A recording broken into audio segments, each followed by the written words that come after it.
Bonjour à tous et bienvenue dans cet épisode un peu spécial, l'épisode review été 2021. Alors pour ceux qui n'ont pas l'habitude, c'est genre à chaque changement de saison, donc mois de juin, septembre, décembre et mars, donc à chaque fois au moment des changements de saison, vraiment au sens littéral du terme, du coup je fais une espèce de petite review, donc c'est une espèce de petit conseil de souvent c'est un film, un livre, un podcast, une application, une interview, enfin ça peut être un peu tout et n'importe quoi. Euh, Il y en a où c'est un peu orienté gestion du temps et il y en a où c'est en fait parce que j'ai trouvé originaux dans le sens où il y a creuser, où ça apporte vraiment une touche spéciale ou autre.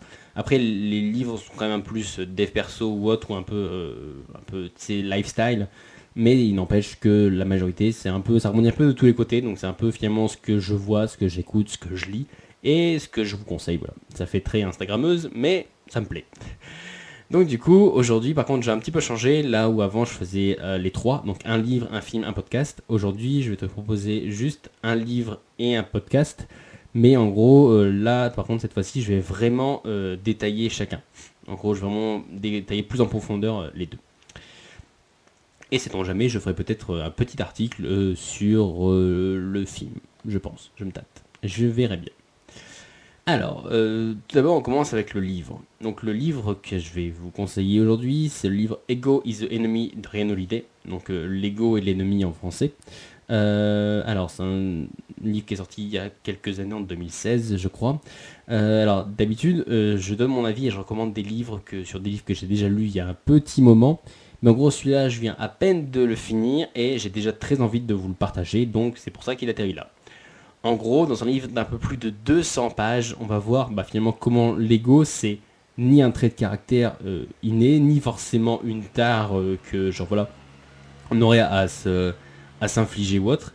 Mais en gros, plutôt, comment de multiples occasions ça peut devenir un adversaire qu'on peut pas écraser avec sa seule volonté, et donc du coup, avec qui on doit composer, avec qui on doit ruser, un adversaire en gros qu'on doit utiliser, quoi. Et que des fois même c'est vraiment bien parce qu'en plus il vient chercher les origines de où ça vient. Alors les plus, les points positifs, le premier truc c'est qu'il est très facile à prendre en main. En gros c'est des petits chapitres qui sont précis, c'est sur un élément bien précis, bien concis ou autre, et c'est super bien découpé. Ouais, tu vois vraiment en gros voilà, c'est vraiment dire allez, on prend un petit point, on se focalise dessus, on va jusqu'au bout, hop, on passe au suivant et voilà. Donc du coup, en gros, ça se base, donc voilà, ça part de la base pour aller en gros vers un plus des trucs un peu métaphoriques vers la fin. En gros, ça se base surtout sur le fait que, en gros, finalement, en fait, ça se base surtout sur le fait que l'ego, c'est un problème parce que l'ego, il intervient dans notre projet, il intervient dans notre vie, dans notre relation avec les autres ou autre. Donc du coup, c'est un peu le truc de dire comment réussir à composer avec. Alors le livre, il est découpé en trois grandes parties, donc qui sont les grandes phases où il pense que l'ego peut se manifester. Donc ça peut être durant la phase d'inspiration, donc c'est voilà par exemple tu veux te lancer dans un projet ou autre, et donc du coup ton ego il va te gonfler ou au contraire il va t'enfoncer. Ça peut être l'échec, tu te plantes, ton ego boum il va t'enfoncer. Et la réussite, voilà, dès que tu as une bribe, une étincelle de réussite, boum ça y est, t'es Gatsby, t'es le roi du monde quoi. Et en vrai, donc en dessous de ces grandes parties de ça, donc en gros c'est vraiment encore bien découpé. En gros, le vrai plus c'est que c'est vraiment segmenté, c'est vraiment bien coupé ou autre, ce qui rend finalement la lecture vachement fluide parce que voilà, c'est même d'un point de vue l'œil, surtout si t'as pas trop l'habitude de lire des bouquins, c'est presque satisfaisant quand tu tournes une page et que tu es quasiment sûr que sur la page d'après, tu auras voilà, soit un nouveau point ou autre, et donc du coup tu as un sacré saut de ligne, donc du coup qui permet à ton œil de se reposer. Ensuite aussi le truc qui est bien c'est que sur un truc qui est aussi abstrait que l'ego, Ryan Holiday il arrive vraiment à mettre des situations concrètes dessus. En gros il arrive à mettre des trucs qui sont pas arrivés, voilà comme je t'ai dit, à des mecs obscurs ou dans des laboratoires faits par des chercheurs fous. En gros c'est des trucs qui sont arrivés à nous tous, qui nous arrivent tous et qui vont tous nous arriver. Donc du coup voilà, en fait je pense que c'est vraiment ce petit détail qui le fait vraiment basculer de livre de philo à livre de pratique de vie ou un peu de développement personnel, dans le sens où finalement c'est un truc qui s'applique vraiment à la vie de tous les jours, aux problèmes qu'on a tous quoi. Surtout qu'en plus l'avantage aussi c'est que c'est comment c'est pas il est pas vraiment moralisateur en plus le bouquin. il est pas genre en mode tout est blanc ou tout est noir, tu sais, en mode genre l'ego c'est ce qui permet de survivre dans la jungle, et si t'as de l'ego c'est que t'es vraiment la pire des raclures, quoi. Parce qu'en gros, voilà, c'est pas parce que t'as un ego que t'es un pourri, et c'est pas parce que t'en as aucun que tu t'écrases au moindre problème et que c'est une vertu, quoi. En gros, il fait la part des choses. Tout est une nuance de gris. L'ego parce qu'il est, c'est-à-dire un réflexe qui est inné de l'être humain pour se protéger et protéger son identité, pour se défendre un peu, bon, à la base dans la jungle, mais maintenant un peu dans la jungle urbaine.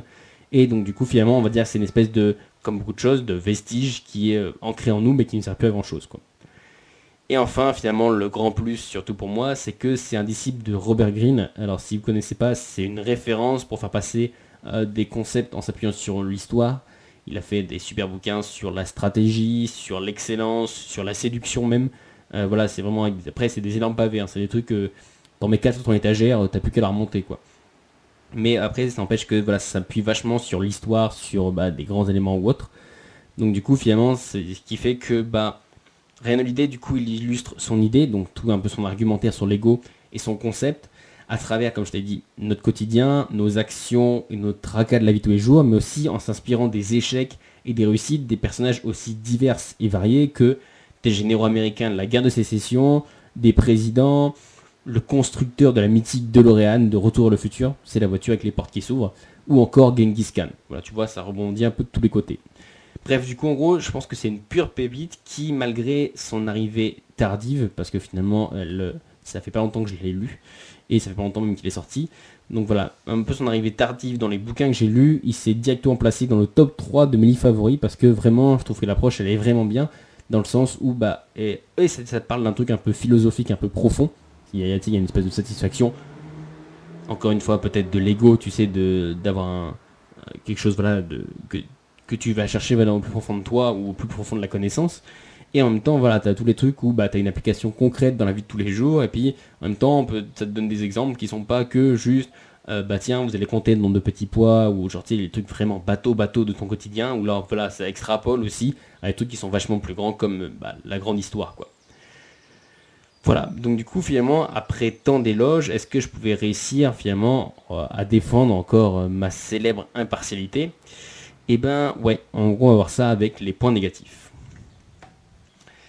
Et je dirais même que le premier point négatif finalement c'est le cœur même du problème, c'est-à-dire la définition même d'ego.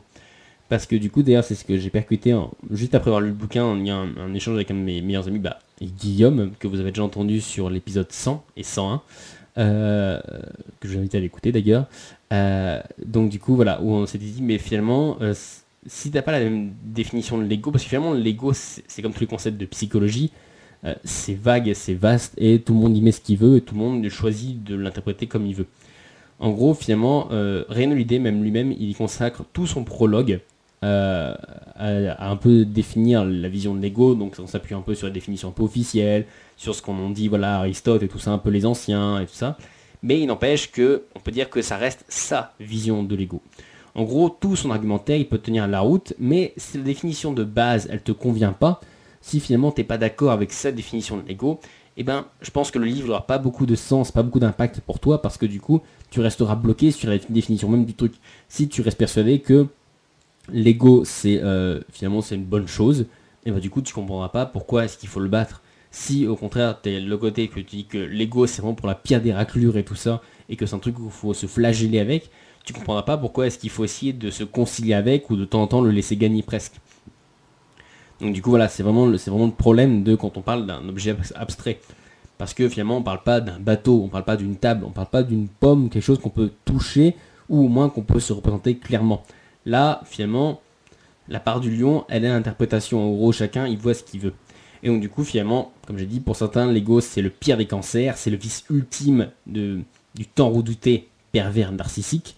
Et pour d'autres, au contraire, c'est tout ce qui définit l'individu dans la masse. En gros, c'est la seule chose qui permet à l'individu de sortir dans la masse.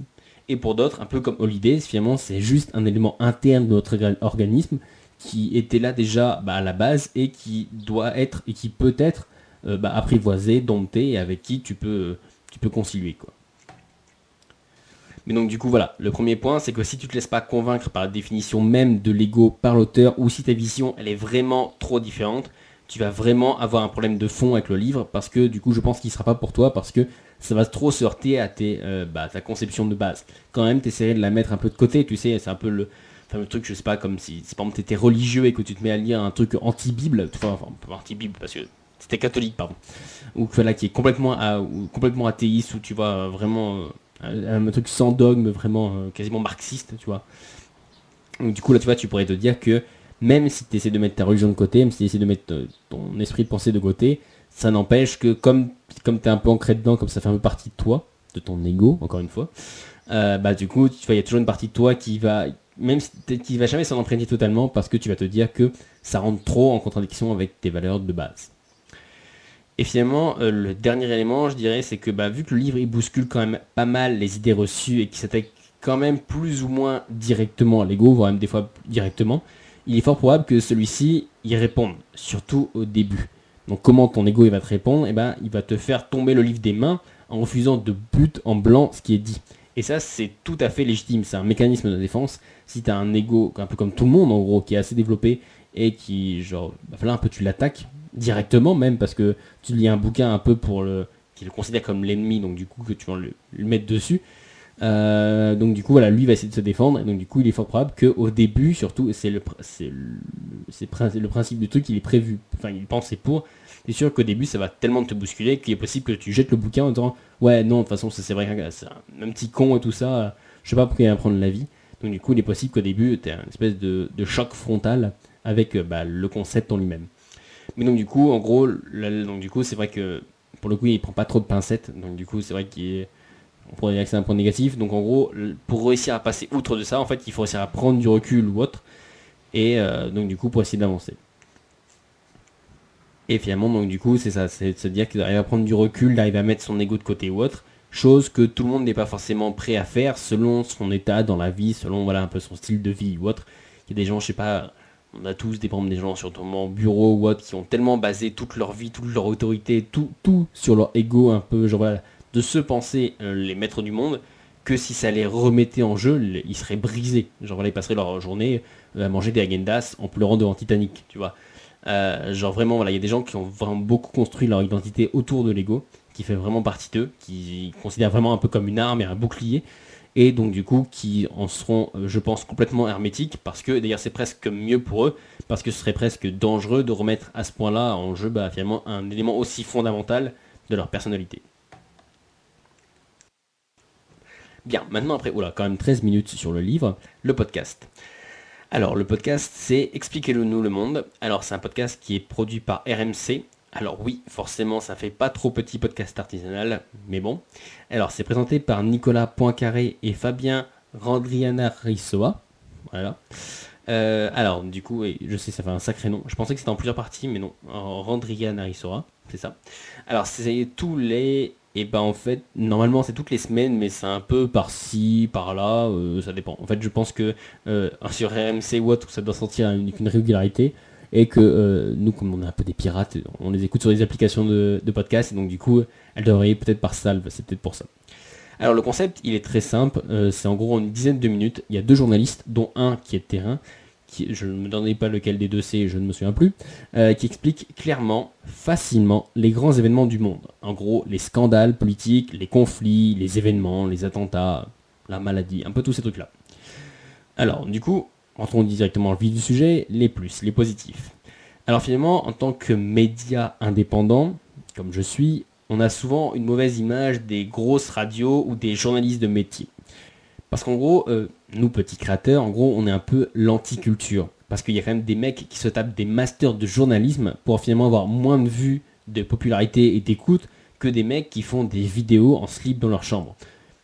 Il y a juste à voir, je sais pas, quand tu vois, tape juste interview Squeezie, Hardisson. Voilà, tu verras, genre, là c'est flagrant, c'est vraiment genre la télé contre YouTube. Ça saute aux yeux, c'est vraiment de se dire que genre voilà, les journalistes de télé ils sentent qu'ils ont peur de ces mecs là qui électrisent des foules et tout ça, qui passionnent les ados, qui se font du fric dans leur chambre, où ils savent pas trop comment est-ce qu'ils font ça, est-ce qu'ils volent de l'argent sur internet, est-ce qu'ils revendent des bébés chiens, personne ne sait. Donc du coup voilà, en gros les uns ils décrédibilisent les autres, et donc du coup les autres ils les rendent en les méprisant. Voilà, en gros voilà, la télé ou les grandes chaînes ou autres, elles décrédibilisent les petits médias, et les petits médias, eux ils les diabolisent les gros en les méprisant un peu, en disant que c'est des vieux qui sont déconnectés de la vérité ou autre. Alors pourquoi cette petite aparté? En gros pour dire que voilà, il existe, j'avais déjà une espèce de préconception, parce que voilà, il y a une espèce de petite guerre entre les gros et les petits. Mais justement, j'ai réussi à passer outre, j'ai réussi à vaincre mon ego, et finalement, je trouve qu'en gros, pour le coup, le ton, il est vraiment super. En vrai, le vrai plus, c'est que c'est vraiment de la vulgarisation. Parce que, en gros, on prend, forcément des trucs un peu qui font parler, donc des guerres, des scandales, des événements, et on fait pas comme BFM TV, c'est-à-dire qu'on fonce pas dans le tas en disant, que tu sais déjà tout, en supposant des trucs ou autres, en utilisant un jargon vachement technique, en mode, tu sais, ça fait journaliste, tu vois, ça fait bien sur un papier ou autre. Non, là en gros on repart des bases. En gros on reprend de base en compte tous les éléments, toutes les choses qui ont amené à cet endroit-là. En gros, ça c'est vraiment super je trouve, parce que finalement dès l'instant où tu comprends le français, en gros tu peux comprendre tous les sujets qui sont abordés, aussi techniques soient-ils. Genre, je sais qu'il y a des moments où il parle des scandales d'Armstrong, qui parle voilà par exemple, de la guerre Palestine, de la guerre entre la Palestine et Israël, où pour moi, genre pour ceux de ma génération, elle a toujours eu lieu cette guerre-là, donc on sait pas trop d'où elle vient. Alors, par exemple, un des trucs, c'est un des trucs comme des scandales de Bernard Tapie, parce que pour ma génération, on sait grosso modo qu'en gros c'est un businessman qui, il y a un temps, il avait le club de l'OM. Et pour une raison, mais on sait plus trop laquelle, il est un peu tombé en disgrâce dans des histoires d'argent, de corruption ou autre. Mais finalement, on sait pas. Et finalement, quand on demande à nos parents, pour nos parents de la génération X, en gros, c'est déjà acquis. Ça fait déjà partie de leur histoire. Du coup, ils utilisent plus leurs souvenirs et leur interprétation que vraiment t'expliquer les faits. Donc du coup, là, ils te disent, ouais, grosso modo, ouais, c'était un salaud, il a piqué de l'argent, et après, il avait racheté un club de foot, et après, c'était l'OM. Et après, on sait plus trop pourquoi, mais du coup, maintenant, après, la justice, elle voulait sa peau. Voilà, et c'est un peu ce qui se passe. Alors que du coup, là, en gros, ce qui est vraiment bien, c'est que c'est super accessible. En gros, tout le monde peut comprendre. Ça reprend vraiment, je te dis, du truc de base, pour reprendre un peu le truc de le conflit israélo-palestinien, c'est vraiment de se dire de où ça vient. Pourquoi est-ce que les mecs qui se mettent sur la gueule? Et finalement, là, pourquoi ça repète? Parce que ça aussi, l'autre avantage, c'est que c'est quand même fait par des journalistes. Donc du coup, c'est quand même des sujets d'actualité. Parce qu'en gros, j'écoute aussi des podcasts d'histoire ou autre, mais finalement, c'est des podcasts qui sont revendiqués comme tels. C'est des podcasts qui disent on va parler d'histoire. Et en gros, là finalement, l'avantage, c'est plutôt qu'en gros, ils se servent d'un élément d'actualité. Par exemple, je sais pas, un procès qui se rouvre, une nouvelle opposition. Voilà, par exemple, là, ils ont fait un épisode sur Israël-Palestine pour savoir d'où ça venait, parce que c'était le moment où ils se rebalançaient des roquettes un peu mutuellement dans la gueule. Ou par exemple, un nouveau scandale, il y a un nouveau truc qui explose, souvent c'est des trucs harcèlement sexuel ou autre, mais finalement, c'est en gros, là, tu le vois passer dans les infos parce que le procès, boum, il rebondit ou autre, mais finalement, à la base, d'où ça vient, qu'est-ce qui s'est passé, c'est quoi les faits. Donc du coup, voilà, c'est vraiment ça, je trouve, d'arriver à revenir de la base, et pour qu'en fait, tu comprennes tout. Et finalement, je trouve que, plutôt que de traiter un peu l'événement à chaud, un peu comme les autres journalistes, du genre, ah là là, c'est pas bien, ils se jettent des roquettes dans la gueule, il faut pas faire ça. En gros, là, elle remonte vraiment dans les entrailles du problème pour remonter à la source, et donc du coup, pour savoir non pas ce qui se passe, mais pourquoi est-ce qu'on en est arrivé là. Parce que finalement, ce qui se passe, des fois, on ne sait pas vraiment pour ce qui se passe, ça peut être des raisons obscures ou autres, genre Tchernobyl, le jour où ça a pété, on l'a su après, mais ça a pété. Pourquoi, comment, qu'est-ce qui s'est passé? Voilà, il a fallu suffisamment de recul pour comprendre un peu toute l'histoire. Du coup, là, c'est un peu la même chose. C'est vraiment de se dire que on se focalise moins sur là où on en est que sur comment on en est arrivé là. Et je pense que ça, c'est vraiment, vraiment pour moi l'une des meilleures formes de journalisme. C'est vraiment une qui est vraiment vulgarisante, mais vulgarisante dans le bon sens, de dire les trucs en gros qui nous touchent tous les jours, on entend parler tous les jours, les scandales, les guerres et tout ça. Vraiment, en fait, c'est de se dire ce monde qui nous entoure, en gros, genre, on vit dedans, mais des fois sans vraiment comprendre. Et donc, du coup, je trouve que c'est vraiment l'avantage vraiment le gros plus de ce podcast-là. C'est vraiment en fait d'expliquer, de nous apprendre à comprendre le monde qui nous entoure.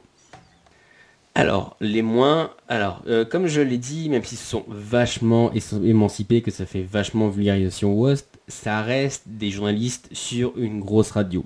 Et donc du coup, forcément, ils peuvent pas tout dire, et il y a pas mal de fois où ils utilisent des mots qui sont un peu tampons, tu sais, des euphémismes ou autres, où ou alors soit ils utilisent des mots tampons, ou soit tu sais, ils s'offusquent facilement, tu vois, pas facilement, mais tu sais, ils disent, oh mon dieu, c'est terrible et tout ça, alors que, je sais pas, ils parlent je sais pas, par exemple, d'attentats ou d'assassinats ou autre qui ont tué une ou deux personnes, c'est sûr, c'est tragique, mais je veux dire, par exemple, si t'écoutes un épisode d'un truc d'histoire, genre ça se compte en milliers de personnes, des gens qui meurent dans la même journée. Donc du coup, forcément, tu relativises, tu vois, tu t'offusques pas de la même manière.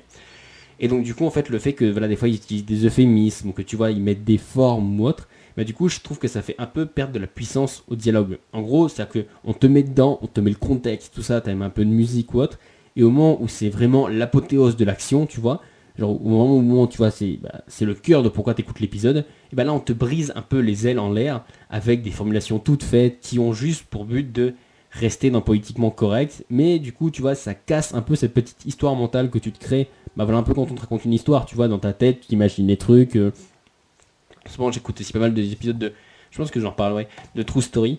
Et genre voilà, où il te raconte l'histoire de quelqu'un ou autre, alors tu te mets dedans, t'imagines, je sais pas, le gars qui pédale ou le gars qui en chie et tout ça. Alors que là, le fait que tu vois, tu te fasses ton image et le fait hop, t'as un truc tout fait ou autre, ça te fait vraiment un truc réchauffé ou voilà, une espèce de formulation autre. Des fois, tu vois, ça casse cette petite histoire mentale, ça te casse dans ton élan, quoi. Et après, alors l'autre point, c'est qu'il faut pas se mentir, même si ça touche, bah voilà, le sport, les conflits ou autre. Il y a quand même beaucoup de politique. Il y a beaucoup d'histoires de corruption, de manipulation, de détournement de fonds. Donc forcément, si la politique c'est pas forcément ta tasse de thé, je te conseille pas forcément ce podcast parce que la majorité des épisodes, elles vont pas t'intéresser parce que voilà, elles sont basées sur des scandales géopolitiques ou des trucs comme ça. C'est un peu beaucoup, un peu entre parenthèses, de l'abstrait, quoi. C'est un peu voilà, des procès, des trucs de corruption, des affaires ou autre. Et après aussi, si tu as des doutes par rapport aux politiques, eh ben ça va vite venir tout confirmer parce que forcément, vu qu'on parle que des dérives, eh ben t'as vite fait penser que tous les politiques c'est des pourris qui corrompent tout le monde, qui assassinent les gens ou autre. Est-ce que c'est vrai? Est-ce que c'est pas vrai? C'est pas à moi d'en juger.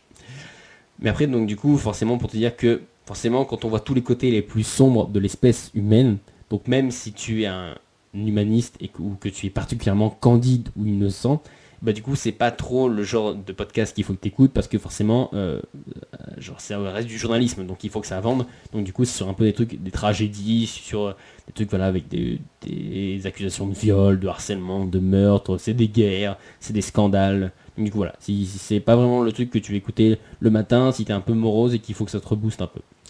Sur ce, du coup, moi je te remercie de m'avoir écouté pour cet épisode de review de l'été 2021.